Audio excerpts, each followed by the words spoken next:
It's time to go on the record with WRAL News. Good evening and thanks for joining us. I'm Laura Leslie. Tonight we're sitting down with longtime Congressman David Price. He retired this year after 34 years in the U.S. House of Representatives, where he was the dean of the North Carolina delegation and a powerful chairman in appropriations for many years. We'll take a look back at how Price got into politics, the highs and lows of his tenure in Congress, and how he thinks politics, Congress, and North Carolina have changed over that time. Congressman, thank you so much for joining me. Now, you're originally from a small town, mountain town, Tennessee, I should mention. Irwin, a little place near the North Carolina border. You went to college here in Mars Hill, I understand, first, and then to UNC as a Morehead scholar. How did you get interested in politics over that time? Well, I grew up in a very a great little town, a great place to grow up, Irwin, Tennessee. I came over the mountains just a few miles to Mars Hill, which was then a junior college. And I thought I would be, Sputnik had gone up a few years before. I thought I'd be an engineer, so I took a pre-engineering curriculum. But my head was turned, partly when I got a few physics tests back, but also when I won a Morehead scholarship to UNC Chapel Hill. I remember my first trip to this part of North Carolina was an 8-hour bus ride. Wow. To interview for that fellowship, and I'm still astounded. Thinking of the answers I gave, I'm still astounded I got it. But it did change my life, and it changed my life in terms of politics, I think, in retrospect. I never looked back, always knew that this was an area that I would hope to stay in if I could manage it. And I also had just really formative experiences during those 2 years at Chapel Hill. The civil rights movement was sweeping across the South, and there was just it was a time of ferment, a lot of intense discussions in the classroom, in the campus religious groups and student government, and then the sit-ins, trying to get the theaters and restaurants of Chapel Hill, which was then a pretty segregated southern town, trying to get them to accept all people. So those 2 years were just wonderful. I just couldn't cram in enough. And I left feeling it was not quite done yet. I went on to Yale to graduate school and finished my liberal arts education at the Divinity School, actually. But I think that's when the die was cast. I mean, I saw that civil rights movement at work, and I came to understand that nothing was going to change unless people got engaged in politics and government. And and it was in graduate school a few years later. I was sitting in the Senate gallery when the Civil Rights Bill of 1964 was passed. That was just 3 years later. Mm-hmm. And so that's what impressed itself on me, that politics and government need to work, and they can work. They have to work if we're going to change things. I have to say, though, a bachelor's in divinity and a PhD in political science, that's kind of an unusual pairing.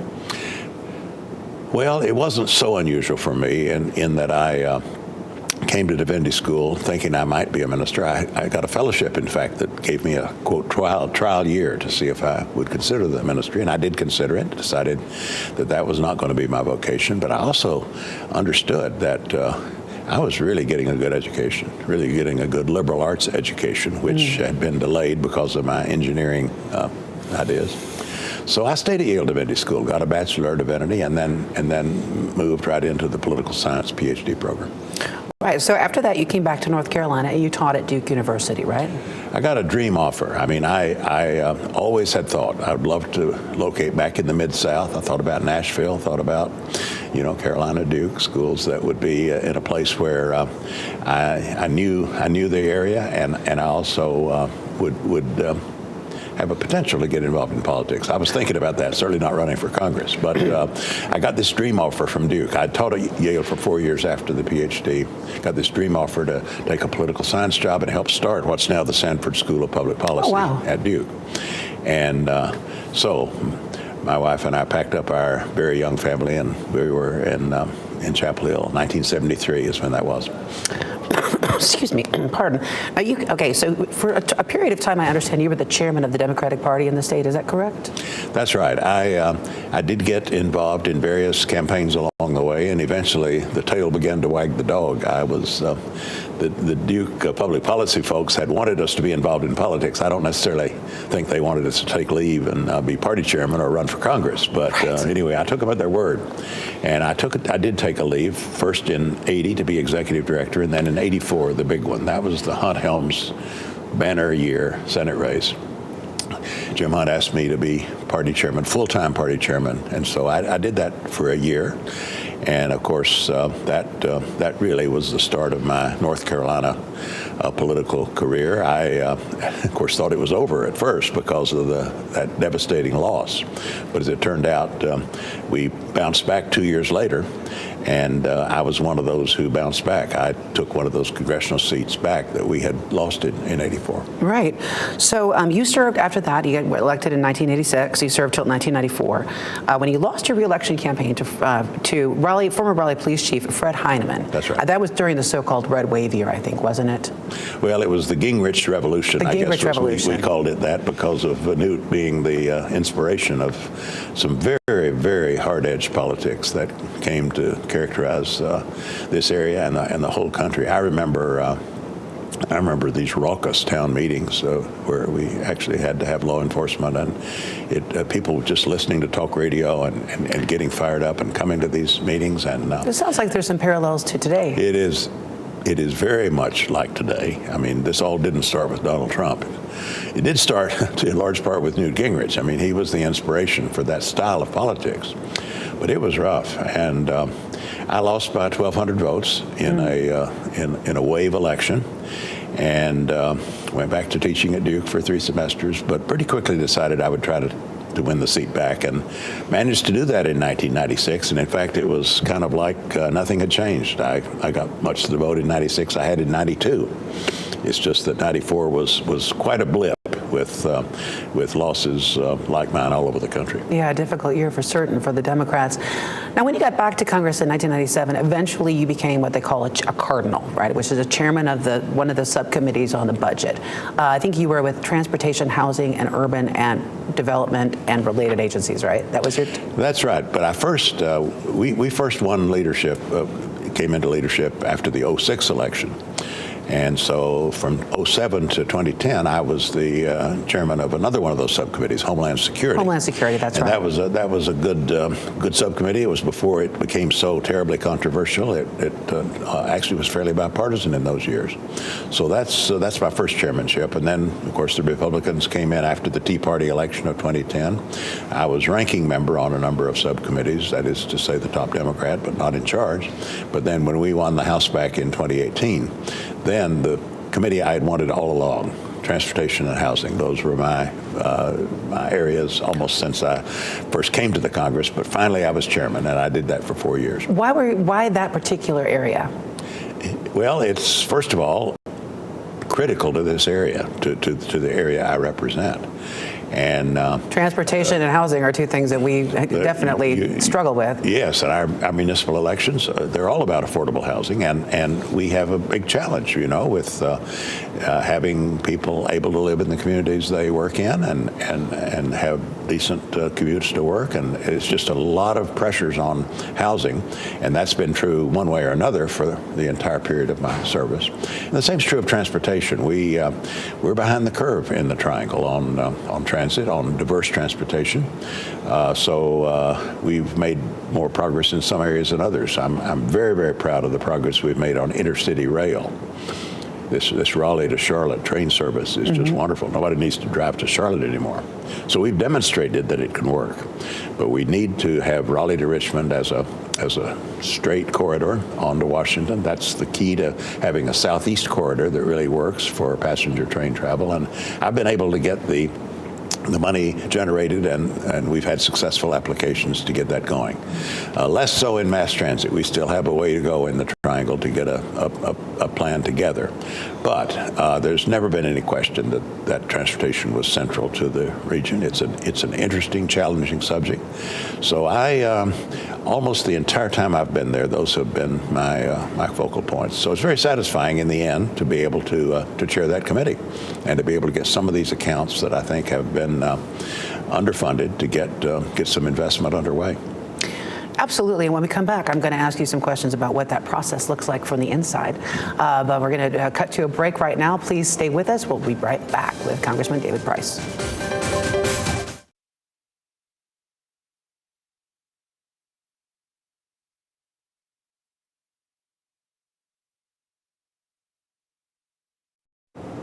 And we're back on the record tonight with longtime, now retired Congressman David Price. Dave, thank you for joining us tonight. Thank you. So you were talking before the break about the budget process and your place in it over the many years that you were in Congress. Can you talk a little bit about what that looks like on the inside? Because what we see from the outside is, we hear news reports of the bickering and they can't come to an agreement and things get pushed till the 11th hour. But the vast majority of the budget is a lot more workaday stuff than that, isn't it? It is, and it still has a lot of cooperative elements in it, fortunately. Back in the old days, before I got there, people saw the budget, I think quite correctly, as mainly an institutional function, not a party function. The Congress has the power of the purse, and whoever the president is, they're going to hold that president accountable and going to scrutinize how every dime is spent. There's that ethos still about the Appropriations Committee. And what remains is a sense that we should proceed cooperatively to put our bills together. And fortunately, I've had a cordial relationship with Mario Diaz-Balart of Florida, the ranking Republican on the Transportation and Housing Committee, and we've written the bill cooperatively for many years, just as I did when he was chairman. Trouble is the partisanship, the polarization then comes into play as you try to bring these bills to the floor. And in recent years, or actually a good many years, we have not had bipartisan budget agreements that let us know what the parameters were, and so we've had trouble passing these bills one by one, and we've been forced, often after the fiscal year has begun on October 1, we've been forced to kind of rush those bills into an omnibus bill, we call it, to stitch them together, and then to piece together a House-Senate agreement and pass them all in one clump, which is better than not passing them at all. And, given what we went through in December, I was afraid we would not have any success this time in passing a budget. So I'd rather pass it as part of an omnibus than not to pass it. On the other hand, the process is messy and it leaves a lot to be desired. Absolutely. So you were in Congress for two of the sort of the key events I think of in sort of U.S. history and political history. I remember when you were there on 9/11. Were you in D.C. on 9/11? I was. And then also on January 6th, you were there. Can you talk a little bit about what both of those experiences were like in Congress? Oh, goodness. 9/11 is a very vivid memory, although I didn't know what was going on at the time. I came over to the Longworth office building and was in a meeting, I think, a meeting on the budget. And somebody rushed in and said, there's been an explosion at the Pentagon. We hadn't even heard about the Twin Towers. There's been an explosion at the Pentagon.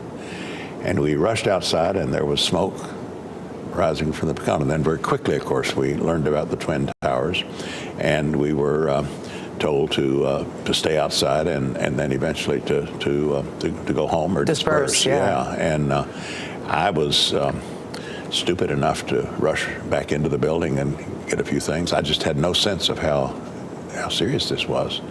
And but that was quite a day, and I was sitting in my apartment near the Capitol for that whole day, just learning bit by bit of what was going on and how horrible this was. Kind of like everybody else.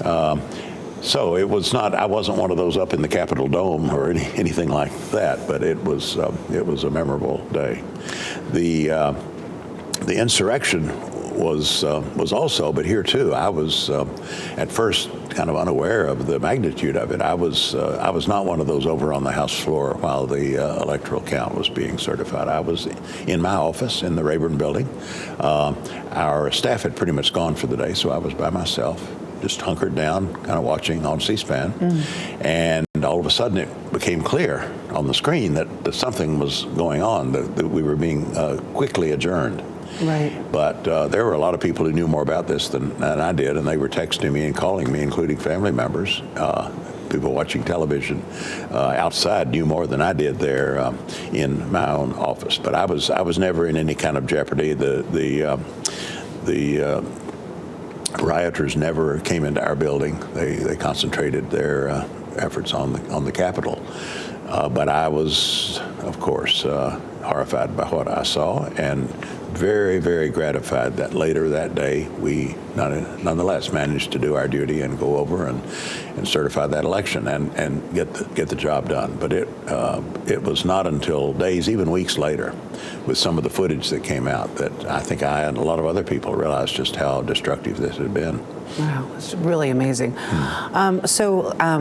obviously you decided to retire last year, and this also was the year that you lost your wife of 54 years. That's right. Lisa, and I'm so sorry for that loss. Thank you.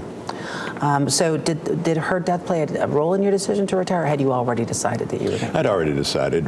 We had jointly decided that this was time.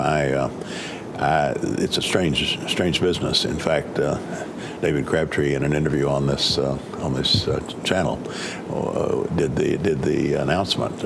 That's how we did the announcement. The news that I would be retiring. That was a year ago, October. So more than a year in advance. Mm-hmm. And that was a little late. You know, you have to decide early so that other people can organize their campaigns and adjust to the fact that you'll be leaving. So anyway, it was an announcement that I made some 15 months in advance. Lisa's illness wasn't diagnosed until early April, and so that was a terrible blow, and adds a lot of personal loss to this period of change. But people have been very supportive and very kind, and I am very, very grateful for that. But it was a joint decision that I would retire, that it was time. So her illness had nothing to do with that. I thought about this 4 years ago, and so did, by the way, our top Democratic leaders, all of whom are about my age. Nancy Pelosi, Steny Hoyer, Jim Clyburn. We all could have retired in terms of age and service 4 years ago, but I think a couple of things kept them going, and it kept me going too. And I've never thought it was a bad decision not to retire 4 years ago, for me or for them. And that is, we were confronted with Donald Trump, who was a president like we had never observed before, in the way he was challenging constitutional norms, the way he was challenging our institution and our execution of our responsibilities. It was something, and it required, I think, seasoned leadership. And I do think Nancy and Steny and Jim provided that in reacting to Trump and just unprecedented challenges for our country and for our institution. And then there was also the prospect, looks like we might win the House back. The reaction in the 2018 election to Trump was so strong that I thought, well, if I can stay and can chair the Transportation and Housing Subcommittee and can be part of a positive program putting that together, then that's really a good reason to stay. So that is the way it turned out. Wow, that's very interesting. All right, well, we're going to jump to one more quick break in the show here. So we come back and we hear a little bit about what's changed in the last your time in Congress. Please stay with us. We'll be right back.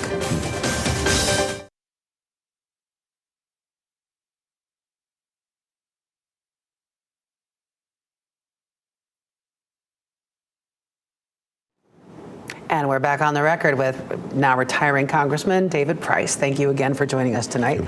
Before we were talking a little bit about how things were in Congress a little bit before you left. Tell me a little bit about what you think has changed in Congress over the 34 years that you were there. Well, politics has taken on a harder edge. I'm not the first one to observe that, Sure. But it's true. We're more polarized and more partisan, and I have to say that the change has especially been pronounced on the Republican side. There's a rightward turn there that is also very anti-governmental and confrontational, and it makes it very, very hard. We don't have a parliamentary system. We have a system where the branches of government are often in different party hands, and they have to cooperate in the end, or we break down. And so it proves especially, I think, hard these days for Republicans to understand that and to act on it. So there is a lot more dissension. It's not total, and in fact, what you see on C-SPAN isn't the whole story. We talked earlier about the Appropriations Committee as a place where there's still a good deal of bipartisan cooperation, at least in putting the bills together, and that, of course, helps us pass them in the end. And I have, my other leadership position has been the chairmanship of the House Democracy Partnership, which is a bipartisan commission that I initiated. It has been a major part of the last half of my congressional service. We work member to member, staff to staff with parliaments in developing countries to help develop capacity and help strengthen the representative branch of government. I really believe in that, and I do believe that that is a useful thing for members of Congress to engage in. So, and that's totally bipartisan. I mean, it's the most bipartisan thing I've done, and we deliberately keep it that way. So there are places where cooperation is present, and members make some choices about when to cooperate, when to throw gasoline on the fire, so to speak. There's some things you need to fight for. There's some things you cannot at least easily compromise. But there are other things that I think we can do to work together and not just totally get absorbed in the culture wars, which we know are divisive and really not very productive. Congress isn't going to really act in those areas so much as it's just going to stir up trouble. And there's a lot of encouragement in the new media environment to do that. When I first came, we were just getting started with talk radio, and that certainly played a role in stirring things up. And in the campaign that I lost in '94, then there was the Tea Party, then there was Trumpism. Social media comes on strong. There now are a number of members of Congress in both parties who have these huge social media followings. Right. And the question for these members, I do Twitter. I'm not a master of these things myself, but with my staff, we have a presence there too. You do need to have a presence, but it shouldn't dominate the scene. And people need to answer the question: Am I committed to this institution and to playing a constructive role, or am I mainly concerned with my social media audience that often will demand that I take a strong stand and never compromise and all that sort of thing? Not necessarily the sort of incentive that's going to lead to legislative cooperation. No. What do you think is the biggest challenge facing the country at the moment? Oh, the biggest challenge facing the country at the moment, I think, is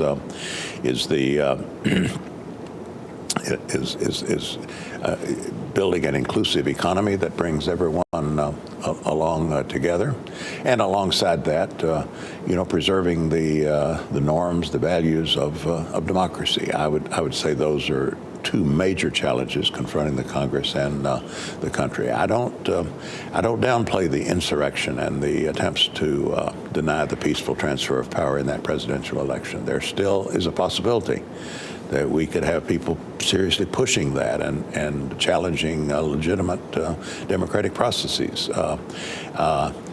At the same time, to the extent we can build an inclusive economy and we won't have people feeling alienated, left out, discriminated against, that's going to, I think, help us show that democracy works. Yes. And that this democratic experiment is worth protecting. It makes it a lot harder to divide. That's right. Yeah, absolutely. Well, Congressman Price, it's been a pleasure talking to you. You are headed back to the Sanford School, which I guess is sort of full circle for you. I'm sure we'll enjoy hearing what comes out of that for you. If you have something to say about tonight's discussion, you can follow us on Twitter at twitter.com/WRAL, or you can email us your comments, questions, or criticisms on the record at WRAL.com. Thanks so much for joining us tonight.